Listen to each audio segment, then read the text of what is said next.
Hello, my name's Tyler, and today we're going to be talking about taxonomy and diversity of life in our diversity of life section. In biology, taxonomy describes the practice of classifying organisms based on similar characteristics, and there's many levels of organization.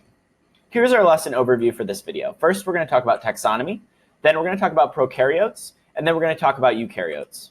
So first, let's talk about taxonomy. Taxonomy is the practice of classifying organisms. Here we have the 6 kingdoms of life and the 3 domains of life.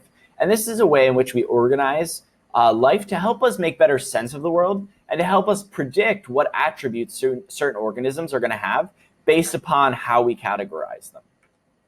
Here's our mnemonic for taxonomy hierarchy. King Philip came over for good soup. And I'm sure you've heard this one before. It's very common, used all throughout high school in general biology.